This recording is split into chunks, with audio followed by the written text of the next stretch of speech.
Hello friend, welcome to goodwill concept classes. हमारे channel में जो भी नए हैं सब्सक्राइब कर दे ताकि पढ़ते वीडियो। फ्रेंड, पर्यावरण अध्ययन का आज पार्ट 2 जो कि जून 2011 में पूछा गया है सीटेट एग्ज़ाम में, उसका मैं प्रीवियस ईयर का क्वेश्चन लेके आया हूँ।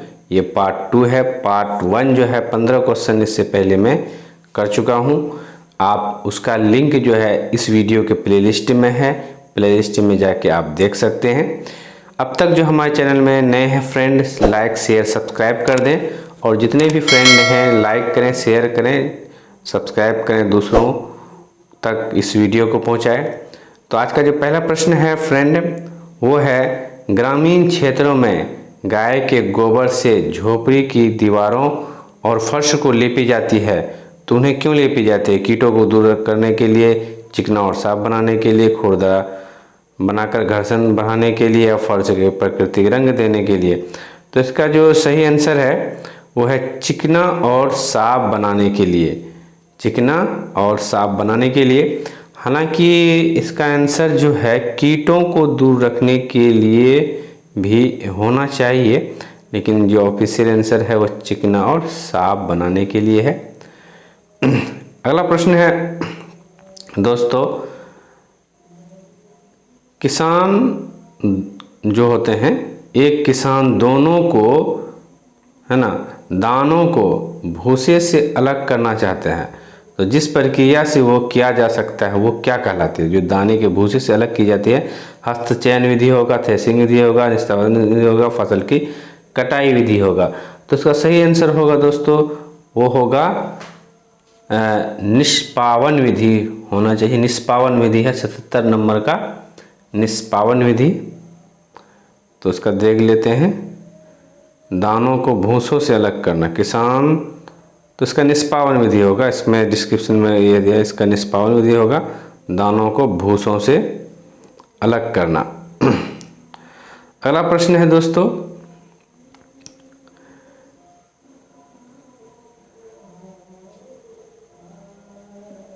पर्यावरण अध्ययन की पाठ्य पुस्तक में पहेलियाँ शामिल करने का निम्नलिखित में से कौन सा उद्देश्य नहीं है? जो पहेलियाँ शामिल होती है पाठ्य पुस्तक में, तो कौन सी उद्देश्य नहीं है? तो इसमें 3 ऑप्शन जो सही होगा, हमको नेगेटिव आंसर खोजना है। तो सृजनात्मक चिंतन, योग्यता, उत्सुकता का विकास करना, और अगला है बच्चों को आलोचनात्मक चिंतन शक्ति विकसित करना। अगला है बच्चों तर्क शक्ति का विकास करना, बच्चों के मस्तिष्क को भ्रमित करना और उन्हें इस भ्रम का आनंद उठाने देना। तो इसका जो सही आंसर होगा दोस्तों वो होगा डी, जो भ्रमित करना है, यही नेगेटिव कोड वर्ड है, और यहाँ पे भी नेगेटिव पूछ रहा है कौन सा उद्देश्य नहीं है। तो ये कभी भी टीचर का उद्देश्य नहीं होगा कि बच्चों को भ्रमित करें, बच्चों को डराएं, बच्चों को मारें। तो इस तरह का उद्देश्य टीचर का नहीं होता है। तो अगला जो प्रश्न है वो है 79 नंबर, कि पर्यावरण अध्ययन की कक्षा में बच्चों के व्यक्तिगत अनुभवों को महत्व देना शिक्षक को लाभ पहुंचाता है। तो व्यक्तिगत जो महत्व देता है शिक्षक को, कहाँ तक लाभ पहुंचाता है? उसकी ऊर्जा बचाने में, क्योंकि बच्चे बातचीत करना पसंद करते हैं। बच्चों के विशिष्ट अनुभवों को जानने में शिक्षक को मदद होती है, या फिर बच्चों की भाषा और संप्रेषण कुशलताओं को सुधारने और परिमार्जित करने में। अगला ऑप्शन है विमर्श और विमर्श को बच्चों के अनुभव संसार से जोड़ने, विमर्श से सीखने को बढ़ावा देने में। तो इसका जो सही और सटीक आंसर होगा दोस्तों वो होगा डी, कि बच्चों को जो है अनुभव संसार से जोड़ने और विमर्श व सीखने के बढ़ावा देने में। क्योंकि बच्चे जब संसार से जुड़ते हैं, जो डेली जो कार्य होते हैं, दिनचर्या से जुड़ते हैं, जो दैनिक जीवन के होते हैं उससे जुड़ते हैं, तो उसमें एक तरह का विकास उत्पन्न होता है, वास्तविकता से जुड़ते हैं बच्चा, और बच्चा जो है एक्टिव होते हैं उसमें। अगला प्रश्न है दोस्तों, बच्चों को विभिन्न प्रकार के ईंधनों से परिचित कराने के लिए शिक्षक को क्या करना चाहिए? तो इसका जो पहला है ऑप्शन है एक लघु फिल्म दिखाने के साथ खाना पकाने के लिए इस्तेमाल होने वाले संभावित ईंधन का प्रकारों पर बच्चों के साथ चर्चा कर सकता है, या फिर चार्ट पर ईंधनों का चित्र प्रदर्शन करना। अगला है कि बच्चों में विभिन्न प्रकार के ईंधनों की सूची बनाने के लिए कहना, या कक्षा में कुछ ईंधनों के नमूने दिखाना जो है दिखा सकते हैं। तो इसका जो सही उत्तर होगा वो होगा दोस्तों ए इसका सही होगा कि जब हम बच्चों को जो एक विभिन्न प्रकार के जो ईंधनों का जब परिचय कराएंगे कोई भी शिक्षक, तो हम क्या करेंगे कि लघु फिल्म दिखाना। तो यहाँ एक दृश्य सामग्री है जो कि TLM का एक बेहतर माना जाता है। तो दृश्य सामग्री दिखाने से बच्चे के दिमाग में बैठ जाते हैं वो बात। और खाना पकाने के लिए कहना, जब खाना पकाने के लिए जो भी ईंधन इस्तेमाल किया जाता है, अगर वो ईंधन के प्रकार बच्चों के साथ चर्चा करेंगे तो उसको ज़्यादा समझ में आएगी और वास्तविकता से वो जुड़े रहेंगे। तो अगर रियलिटी से जुड़े हैं बच्चे तो इसका मतलब है कि वो बेहतर शिक्षा है। इसका आंसर ये होगा। अगला प्रश्न है दोस्तों कि मानचित्र पढ़ने के लिए आवश्यक कौशल है। तो मानचित्र जो पढ़ने के लिए आवश्यक कौशल क्या होते हैं? तो आवश्यक जो कौशल हैं, पहला ऑप्शन है इसका दोस्तों कि स्थान, दूरी और दिशा की सापेक्ष स्थिति को समझने की योग्यता, ड्राइंग और पेंटिंग में विलक्षण की योग्यता, ग्लोब की स्थिति दर्शाने के लिए स्केच और गणनाओं की उपयोग करने की योग्यता, अभिव्यक्तात्मक योग्यता को बाहर निकालने के लिए विलक्षण संप्रेषण कौशल। तो इसका जो सही उत्तर होगा वो होगा ए। उसका सही उत्तर ए होगा, क्योंकि मानचित्र पढ़ते समय जो होना चाहिए ज्ञान, वो स्थान का ज्ञान होना चाहिए कि वो स्थान कहाँ है, कितनी दूरी में है, किस दिशा में है। जैसे मानचित्र है जो, तो आप इसको बताना होगा जो ऊपर साइड होता है वो नॉर्थ होता है, ये साउथ होता है, तो किस दिशा में है। तो अगर यहाँ से यहाँ तक की मानचित्र की जो स्केल वाली दूरी होती है वो दूरी क्या है, ये सारी बात है ना कि ज्ञान होना मानचित्र पढ़ने के लिए जरूरी है। अगला प्रश्न है दोस्तों कि यह देखा गया है। तो जो अगला प्रश्न है इसमें कुछ बड़ा है तो छोटा कर देता हूँ कि यह देखा गया है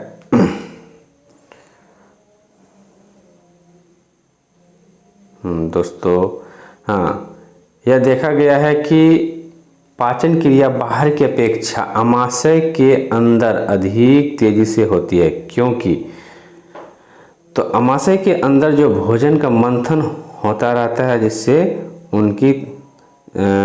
उनकी सतह का क्षेत्रफल बढ़ जाता है और एंजाइमों की क्रिया जो है तेज हो जाती है। और अगला ऑप्शन है पाचक रस आमाशय के अंदर अम्लीय होते हैं जबकि बाहर क्षारीय होते हैं। तो ऐसा कुछ नहीं है। अगला ऑप्शन है कि आमाशय के अंदर जो है भोजन का उपस्थिति में पाचक रस उत्पादन बहुत ज़्यादा होता है, ये भी कुछ सटीक नहीं है।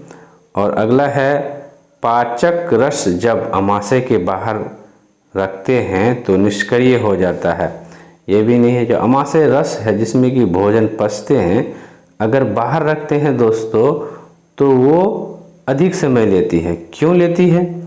अगर अंदर रहते हैं तो वो भोजन को जल्दी पचा देती है, क्योंकि जो आमाशय रस होती है वो पेट के अंदर रहने से वो भोजन को जो है मंथन करते रहते हैं, मतलब वो घुमाते रहते हैं, मंथन करते रहते हैं, जिससे कि उनकी सतह का जो क्षेत्रफल होता है बढ़ जाती है और मंथन में आसानी होती है और एंजाइमों की जो क्रिया हो जाती है वो तेज हो जाती है, जिससे भोजन जल्दी पच जाता है।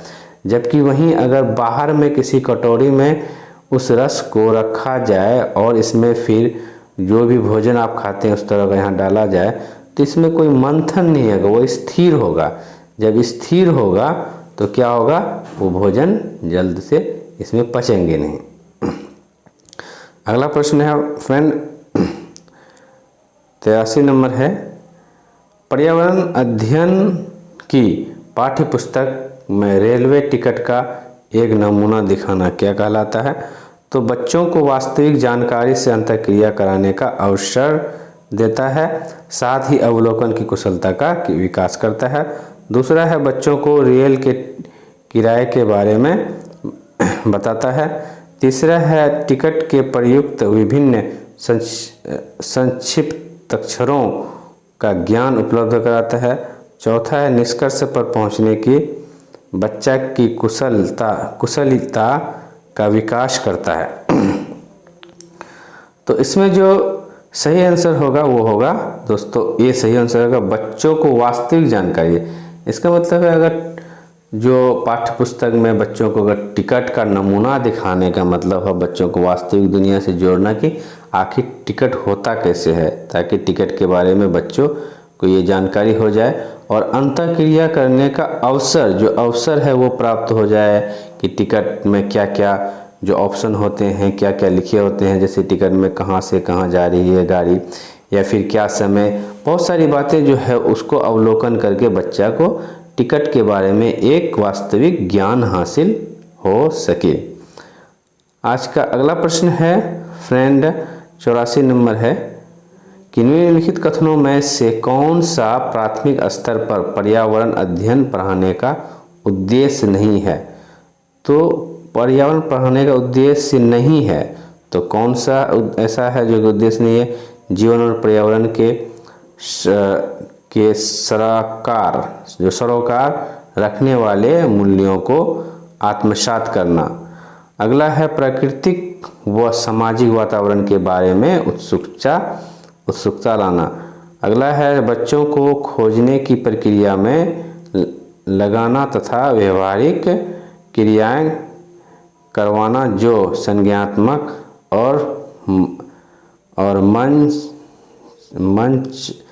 मंचलाचालक कौशलों को, जो मंचलाचालक कौशल होता है उसके विकास में सहायक होती है। और जो अगला ऑप्शन है वो है बच्चों पर आकलन के लिए शब्दावली और परिभाषाओं का है ना बोझ डालना। तो बोझ तो हम बच्चा पे कभी डालेंगे नहीं, ये ऑप्शन गलत होगा। मतलब जो भी ऑप्शन गलत हो लगे दोस्तों आप गलत कर दें। जैसे बच्चों को जो खोजने की क्रिया के लगाना वास्तविक क्रिया, तो इसका जो सही उत्तर होगा वो होगा दोस्तों डी होगा।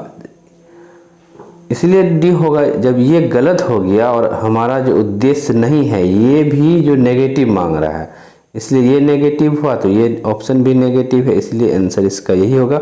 बाकी तीन जो है वो पर्यावरण अध्ययन करने का एक स्तर है, एक पढ़ाने का एक उद्देश्य है, और ये चौथा जो है ये उद्देश्य नहीं है, क्योंकि शब्द रटाना, परिभाषा रटाना ये पढ़ाने का कोई उद्देश्य नहीं है।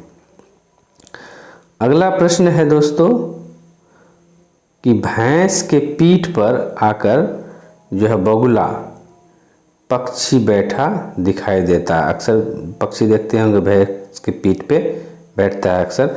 तो ऐसा इसलिए होता है क्योंकि बगुला क्या करते हैं कि घास में पाए जाने वाले कीट खाता है, जो कि घास में पाया जाता है, या फिर भैंस के पीठ पर बैठकर गाना पसंद करता है बगुला, या फिर जो है उड़ने के बाद थोड़ा आराम करता है बगुला, या भैंस के पीठ पर परजीवी कीट खाता है। तो इसका जो सही उत्तर होगा भैंस के परजीवी पर क्या करता है, भैंस के पीठ में बैठकर परजीवी कीट खाता है बगुला, इसीलिए भैंस के पीठ पर बैठता है, ना कि वो गाना गाने के लिए बैठना पसंद करता है। ठीक है, ऐसा कुछ नहीं है, तो वो परजीवी खाता है। अगला प्रश्न है कि निम्नलिखित में से कौन सा पर्यावरण प्राथमिक विद्यालय में पर्यावरण अध्ययन पढ़ाने का उद्देश्य निरूपित है? तो कौन सा उद्देश्य है? पहला है विद्यालय में बच्चों के अनुभवों को बाहरी दुनिया से जोड़ना। दूसरा है बच्चों को तकनीकी शब्दावली भाषा से परिचय करना। और तीसरा है पर्यावरण अध्ययन के संबंधित तकनीकी शब्दों का आकलन करना। चौथा है आपने ज्ञान का विस्तार करने के लिए बच्चों को सूचना देना कि उन्हें कौन सी पुस्तक पढ़नी है। तो ऐसा कोई निर्धारित नहीं है किसी एक पुस्तक पढ़ने से ज्ञान हो जाए। तो इसका जो सही आंसर होगा वो होगा दोस्तों ए, क्योंकि यहाँ पे जो है बाहरी दुनिया से जोड़ना। तो बाहरी दुनिया से किसी भी कोई भी सब्जेक्ट अगर आप पढ़ाते हैं, खास करके पर्यावरण की अगर बात करें, अगर आप बाहरी दुनिया से जोड़ते हैं तो एक प्रैक्टिकल हुआ, एक वास्तविकता हुई। तो इसीलिए बाहरी दुनिया से जोड़ने का एक पॉजिटिव टैग वर्ड है, इसीलिए इसका आंसर ये होगा, ना कि शब्दावली या परिभाषा से परिचित करना या तकनीकी वाला जो है तकनीकी शब्दावली, ऐसा कुछ नहीं है, या फिर पर्यावरण संबंधित तकनीकी शब्द जो जहाँ भी तकनीकी की बात आ जाए तो आप समझ जाएंगे नेगेटिव टैग वर्ड है। आज का अगला प्रश्न है दोस्तों, कथन और वाष्पीकरण में अंतर क्या है। तो कथन और वाष्पीकरण में जो अंतर है वो क्या है। 87 नंबर क्वेश्चन है दोस्तों। तो ये जो है पहला ऑप्शन कि कथन में द्रव्य से वाष्प में परिवर्तन देखा जा सकता है जबकि वाष्पीकरण देखा नहीं जा सकता है। अगला है कथन से जल की अवस्था बदल जाती है जबकि वाष्पीकरण में नहीं। अगला है वाष्पीकरण किसी भी तापमान पर हो सकता है जबकि कथन नहीं। कथन से द्रव्य का आयतन कम हो जाता है जबकि वाष्पीकरण से नहीं। तो दोस्तों इसका जो सही आंसर होगा वो होगा सी, क्योंकि वाष्पीकरण किसी भी तापमान पर हो सकता है जबकि कथन नहीं। तो वाष्पीकरण जो है, जो कि वातावरण का टेम्परेचर होता है, उसमें जैसे बात अगर टेम्परेचर है 33 डिग्री है, 34 डिग्री, 35 डिग्री है, तो अगर पानी को हम गर्म करते हैं तो इतना जो डिग्री सेल्सियस है, जो भी 33-35, तो उसमें पानी जो है वाष्प होना शुरू हो जाएगा, उससे पहले भी हो सकता है। लेकिन पानी जो है क्वथनांक मतलब उबलना कब शुरू होगा, जब ये 100 डिग्री सेल्सियस तक पहुंचेगा, 100 डिग्री सेल्सियस तक तापमान पहुंचेगा, तब पानी क्या होगा, उबलना शुरू होगा। इसीलिए वाष्पीकरण जो है किसी भी समय है ना तापमान पर हो सकता है जबकि क्वथन नहीं। क्वथन कब होगा, तो 100 डिग्री सेल्सियस के लिए चाहिए दोस्तों। अगला प्रश्न है आज का कि एक पुरुष जिसका रक्त O है, O ग्रुप है, और एक A रक्त समूह वाली स्त्री से शादी करता है, तो उसके पहले बच्चे का रक्त समूह O होने की संभावना कितनी है। 75%, 50%, 100% या 25%। तो उसकी जो संभावना होगी वो होगी 50%, क्योंकि जो O और A समूह के जो शादी के बाद जो शादी के A समूह से, तो पहले बच्चे की दोनों में से किसी का भी रक्त समूह 50-50 होने की संभावना होती है पहले बच्चे में। तो इस बात को ध्यान रखेंगे। अगला प्रश्न है दोस्तों कि टूटता हुआ तारा जो उल्का है, तो एक समान गति से चलने वाली तारा है या फिर एक चमकता पिंड वायुमंडल में एक समान गति से चलता है। अगला है एक तारा जिसके एक सिरे पर पूंछ होती है या उल्काब जो पृथ्वी के वायुमंडल में प्रवेश करते ही आग पकड़ लेती है।